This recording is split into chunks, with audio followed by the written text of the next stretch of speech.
No, crazy. Every haunted house claims to be the scariest haunted house in the world. I leaned back and placed my feet on the porch railing, still in disbelief that I could be friends with someone so stupid. It's all garbage. It's a marketing ploy. I mean, really. Do you think you'll be blown away by an all-ages admitted ghost house in the midst of agricultural country? It states that no two encounters will be the same, so you never know. Perhaps they adjust it according to the person passing through. He was trying to counter my pessimism, but the joy in his voice was faltering. Alyssa has already stated that she is ready to go. At last, Jimmy had made a statement that caught my attention. He had used Alyssa as a trump card. She was undoubtedly one of the most attractive females I had ever seen, and she had only started at our high school a few months prior. In fact, once Jimmy helped her catch up in English/Lit, they became rather friendly. He was fully aware that I had a serious infatuation on her, therefore he never made any type of move. I looked him in the eyes and sat up, looking like a stone. Really? We should get there really early, beat the crowd, and then attend her brother's party, which is at 9 o'clock. Jimmy grinned and raised the paper up to his face. How about we enjoy ourselves? What say you, Dick? Naturally, I would not be here now telling you this story if my stupid ass hadn't answered yes. We drove up to Briar Creek Road in Alyssa's parents' car. About 15 minutes after 6 o'clock, we turned onto Patterson Farms land. As we drove up, Jimmy and Alyssa were all happy, and I couldn't help but marvel how they could be so innocent. By this time, they were both acting like they were 7 years old, and we were 16. As we arrived at what was undoubtedly the most desolate and desolate-looking haunted house I had ever seen in my life, you can only imagine my smug joy. Basically, it appeared as though someone had painted the entire mess black and strung together a number of ready-to-build kit sheds into a 5x5 square. A homemade sign that read, "Welcome to Patterson Farms. Scariest haunted house in the world," was hanging over the door, along with inexpensive cobwebs and plastic bats. The absence of clients was the most revealing aspect. It appeared as though Jimmy and Alyssa were the only two drawn in because there were no customers waiting outside to take the journey. It was Halloween night, and there wasn't much to do in this town. Are you really serious about this? I pointed toward the spooky home while yelling out in laughter. Observe this location. I gave Jimmy a shoulder clap. Dude, I fucking told you. I told you. Elisa said perhaps all the good stuff is inside. Until you entered them, some of the haunted houses in Kentucky looked like shit. She smiled toward Jimmy, but her voice was unsure. It might be. Jimmy was already attempting to find an excuse for seeing that wreck. Having known him for a long time, I could see him attempting to justify his poor decision.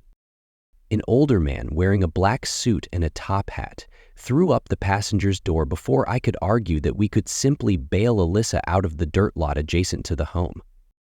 The evening's first courageous individuals. Everyone is welcome. In an attempt to get Jimmy to shake the car, he stuck his hand inside, and he obediently did. Grinning and giving him a back pat, the man took his hand and practically dragged him out of the car. Come on over and let's get this show going. Someone is a little thrilled to see real people. Speaking under my breath, I pointed to Elisa. She nodded as she turned to face me, her eyes wide. We exited the vehicle and walked alongside Jimmy and the elderly man. Hello, this is Phineas Patterson. Welcome to the world's most terrifying haunted house. We all gathered in front of the elderly man as he yelled. He seemed like a depressed elderly grandfather who was trying his hardest to look happy for the children.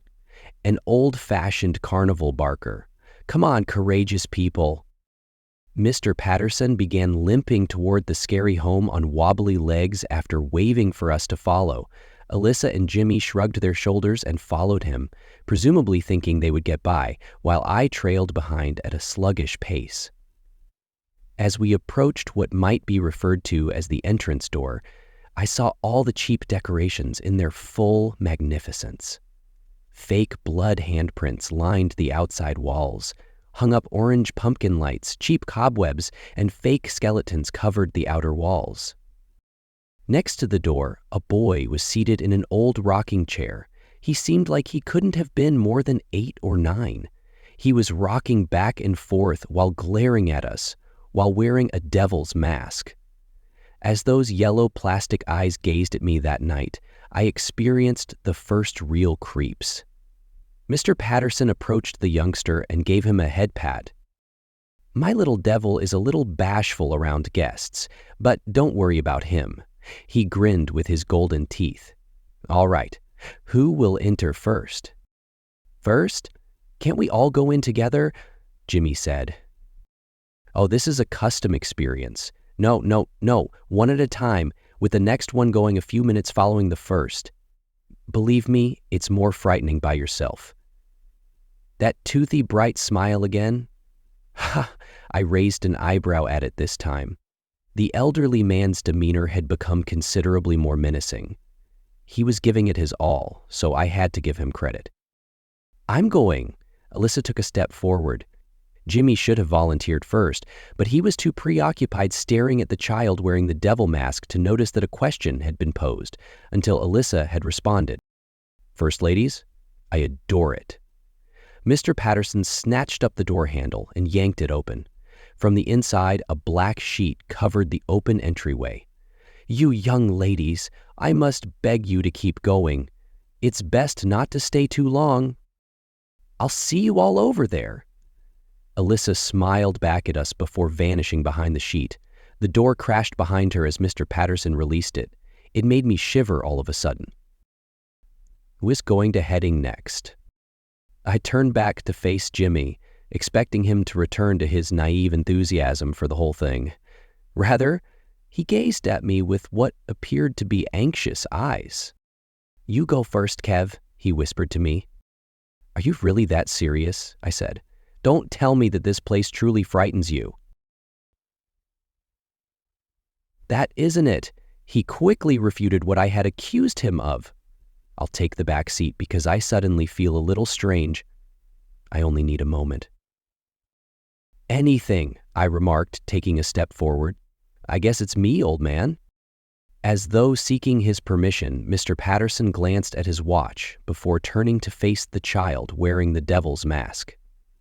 After giving me a quick glance, the devil boy nodded, indicating to Mr. Patterson that he should grip the door handle. The old man once again flashed me a toothy grin. Son, are you ready? His voice was low and menacing as he asked me. As long as the Gramps are still free, I squared my shoulders and stood in front of the door. My brave soul is freed by admissions. As he opened the door, he laughed to himself. The true expense lies within. His corny attempt to cool me made me chuckle, and I walked through the black sheet and into the room, leaving the heavy door banging behind me. It was the horribly sweet plastic fragrance of the trash bags lined the walls that caught my attention initially. Just as they had been outside, the only lights were strings of dull plastic pumpkin lights strung up. The sign on the door, which read, "Start here," and was depicted in red with drops to resemble splattered blood, was directly in front of me and was framed by plastic tombstones on either side. It was all extremely cheaply done and stereotypically kitschy fare. Mr. Patterson's wild-eyed acting and the eerie demon kid instantly destroyed any atmosphere they had created. What a complete waste of time. With a groan, I opened the "Start Here" door and stepped inside, whispering to myself. Through my jacket, I could feel the cold air in the adjacent room, which was covered in a dense mist from a fog machine. As the room abruptly changed from completely dark to brightly lit, I could hear a strobe light ticking, which confused me. When I turned around after hearing the door slam behind me, I noticed that my side was handleless. From above, I heard a motor of some sort buzzing, and I saw another sign, with the words "Find the way forward" inscribed in that same cheap blood splatter effect, slowly descending on ropes. As I read the words between bursts of light, I could feel the frown sagging across my face. Although it wasn't frightening, this place was definitely trying its hardest to be annoying. I started walking down the hallway I could see in front of me, in the hopes of eventually running into Alyssa. The place seemed so shoddy and cheap, but I was pretty certain she had already figured it out. The hallway was lined with more inexpensive plastic skeletons, and at the very end, two were hanging on opposite sides of another sign, each pointing in a different direction.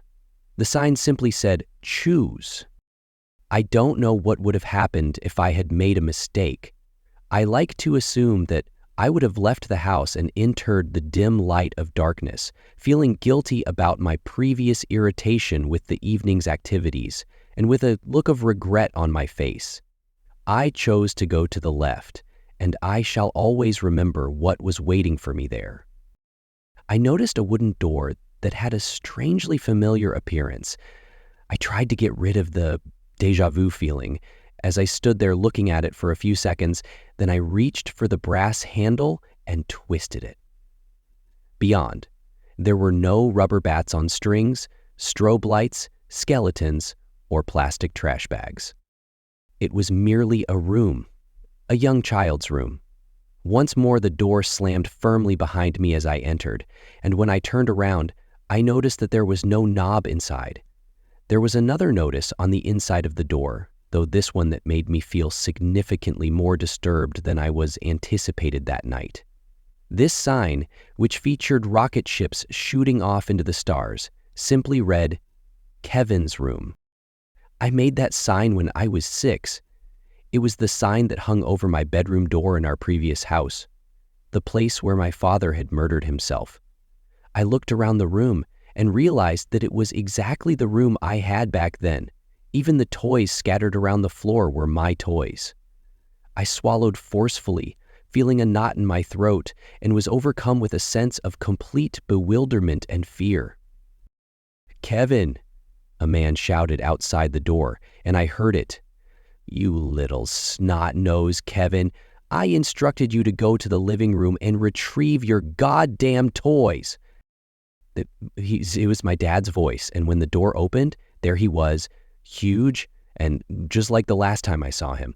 As he moved forward into the room, he swayed back and forth and continued to complain about those damn toys.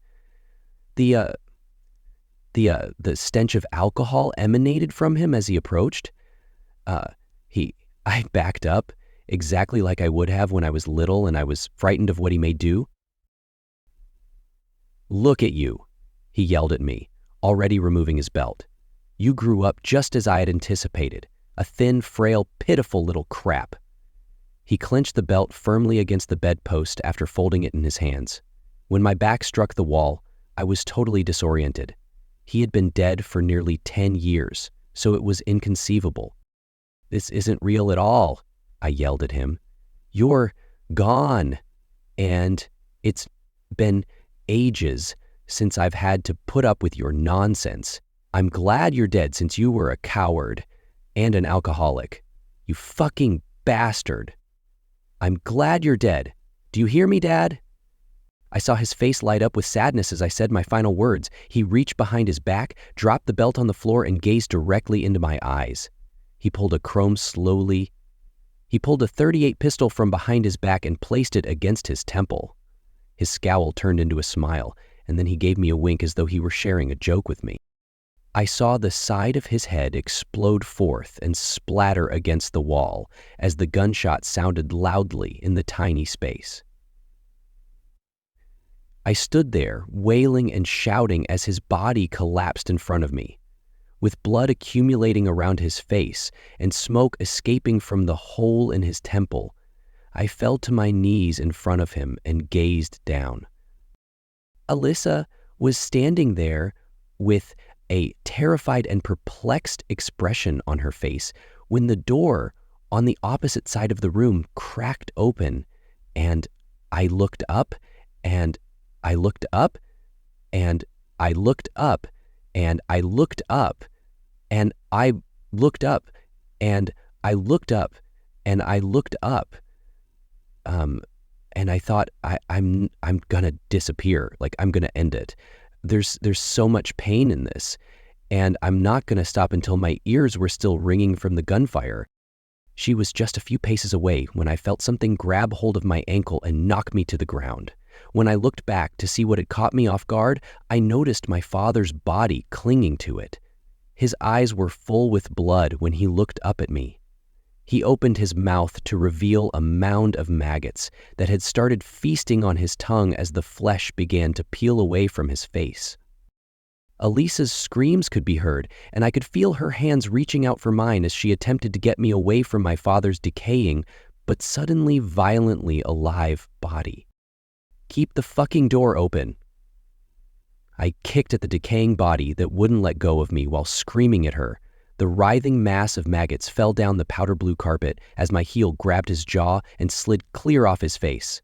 "Fuck Jesus, get me out of here, please," I continued to yell while Alyssa tugged. "You and I are exactly alike." Somehow, in a gurgling, dying voice, I heard my father say, "You are exactly like me, and you will eventually be exactly like me." I kicked at the hand holding me with my other foot and saw the fingers separate like wet paper. After I freed myself, Elisa hauled me to my feet, almost pulling my shoulder out of its socket. Even as my father's body crumbled under the weight of the maggots it appeared to be harboring, I could still hear his guttural, inebriated laughter reverberating throughout the room. "Just food for the flies. Ha-ka, ha-ha." I screamed like a crazy person, and Alyssa took me out the door. As the door slammed behind me, I could still hear the laughter. I'm not sure how long I remained on the hallway floor, unable to move and unable to breathe due to sheer terror. Elisa kept her arms around me and stopped bothering to ask questions as I felt nauseous and afraid. With that strobe light reflecting off the plastic-wrapped walls, we sat just below the fog line for what seemed like hours. Elisa remained beside me, her arms still encircling me, till I eventually gathered myself and stood up. "We have to leave this place immediately," I said, attempting to look strong once more while dabbing at my tears. "There is a serious problem here." She rubbed her fingers through my hair and shushed me in a way that should have been soothing, but instead unnerved me. Her demeanor was too composed for what we had just witnessed. "Are you so incredibly calm?" I looked at her as I pushed her away from me. She had a laid-back, easy smile on her face and appeared to be high. "I'm just glad we can spend some alone time together at last." Her palm brushed my cheek as she stepped closer once again. "Jimmy's usually around, but I've always really liked you, Kevin. It's good to just be ourselves." Why are you telling me this now, Alyssa?" She nuzzled her face into my neck while pressing her body against me and letting me smell her shampoo. Her hand abruptly moved down my torso and across my jeans crotch, kissing me gently. As she began to rub, I moaned a little. "Kevin, do you not want me? I am certain that you do." As she finished, she brushed her teeth over the lobe and murmured in my ear. There was a rapping sound against the wooden door leading back to the location where we had left the body of whoever was posing as my father. Alyssa took another step away from me and began to remove her shirt, but I stopped her with a hand gesture. Regardless of my raging adolescent hormones, I felt something was totally wrong. "We have to get the fuck out of here. What are you doing?" I responded sternly, grasping her by the wrist. She retreated farther down the hallway after shaking my hand away, her eyes suddenly welling with tears. "Are you turning me away?" she yelled. "How did you accomplish this? Do you not like me? Do you not want me?" She started hastily removing her garments as her suddenly high-pitched scream filled the hallway. In startled stillness, I watched as she undressed to her panties. With each layer she pulled off, the knocking on the door next to us grew louder. "What the devil is wrong with you, Alyssa?" I wanted to go in a panic, but I didn't want to abandon her in that corridor, nude. She screamed and shoved me away when I tried to run to her. She then started scratching at her skin, creating long red wounds on her stomach and chest. Kevin, do you not think I'm fucking gorgeous? Now. She tore pieces of her own flesh off and threw them on the floor along with her clothing. This is what you want from me, isn't it? When she eventually removed the skin from her torso to see the wounded muscle underneath, I looked in horrified dread. As she pulled off more and more of her skin, sinew and fat dropped from her torn torso. She yelled and cackled like a crazy person as the pounding against the door got louder and louder, sounding more like someone smashing all their weight against the door. I was overcome with fear and fled into the opposite hallway, hoping to find the escape. Before she smashed me into the wall with more force than I could have ever imagined, I felt her slimy, blood-soaked hand stretch out and securely clutch my arm. As all the breath left my lungs, I wheezed and felt her body, which was now mostly skinless, press against me. I gasped as she crushed her torn flesh against my torso and nuzzled her face up to my neck once more. Kevin, don't you want to fuck me? Before she finally leaned back enough for me to view her face, she muttered. Her face started to peel away, revealing a blood-stained skull with protruding eyeballs. She leaned in to give me a kiss, her tongue sticking out of her lipless mouth. I used all of my might to push her away from me, causing her to become so disoriented that I was able to start running. As I dashed through the confusing fog and flashing lights, trying to find a route out of that damn maze, I could hear her screaming and laughing behind me. I didn't want any more, so I ignored any signs that didn't indicate to leave. The spook house had won, and I was more afraid than I had ever been. As I ran, it became increasingly unsettling and seemed to go on forever. The trash liners on the walls felt slippery with slime and blood each time I came across one, and the plastic skeletons that had been hanging from the walls had transformed into limbless corpses with dangling guts. My heart was pounding, and every time I rounded a corner, I discovered another hallway that made me think I might die there. As I desperately looked for a way out, I could hear my father's and Elisa's voices following me. You don't want me?